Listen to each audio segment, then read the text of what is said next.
বিয়ে হলো একটি পবিত্র বন্ধন যা ইসলাম ধর্মে অত্যন্ত গুরুত্বপূর্ণ এবং সামাজিক ও ধর্মীয় জীবনে একটি অপরিহার্য অংশ। বিয়ের মাধ্যমে দুটি মানুষের মধ্যে সম্পর্ক স্থাপন করা হয়, যা পারিবারিক বন্ধনকে দৃঢ় করে এবং সামাজিক স্থিতিশীলতা বজায় রাখে।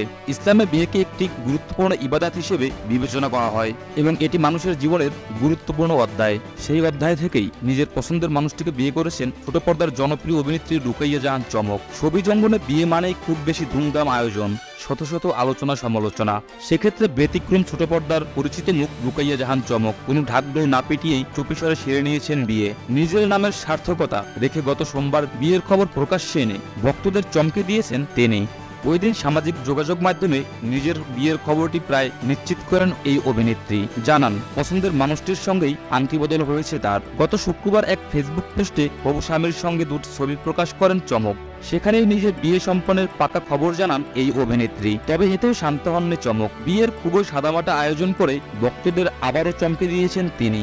জানালেন, মাত্র 9 টাকা দেনমোহরে বিয়ে সেরেছেন এই অভিনেত্রী।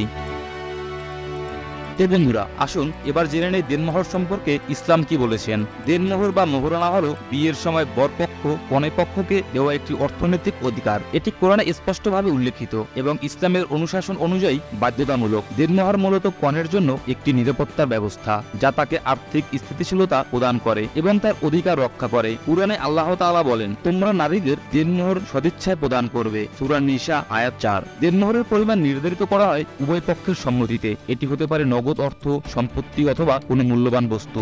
দেনমোহরের পরিমাণ নির্ধারণের কারণে সামাজিক অবস্থান, বরের আর্থিক সামর্থ্য এবং উভয় পরিবারের রীতিনীতি বিবেচনা করা হয়। দেনমোহর একটি আর্থিক প্রতিশ্রুতি যা বর কনেকে প্রদান করে এবং এটির কনের নিজস্ব অধিকার হিসেবে বিবেচিত হয়।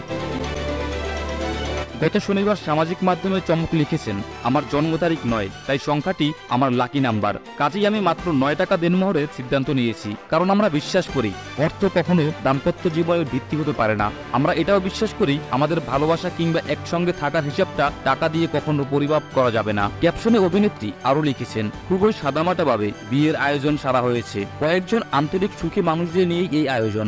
মাদ্রাসার ছাত্রছাত্রীদের নিয়ে খাবার সেরেছি। যতটা ছিমছাম রাখা যায় আর কি। আমাদের পরিবারের পক্ষ থেকে আপনাদের প্রতি নিরন্তর ভালোবাসা রইল। তবে মজার বিষয় হচ্ছে, রুকাইয়া জাহান চমক বিয়ের খবর দিলেও এখনো হবু বরের পরিচয় দিচ্ছেন না। তবে গণমাধ্যম সূত্রে জানা গেছে, চমকের হবু বরের নাম আজমান নাসির। তিনি পেশায় ব্যবসায়ী। ব্যবসার পাশাপাশি চমকের সঙ্গে দ্য লাস্ট হানিমুন নাটকে অভিনয় করেছেন তিনি।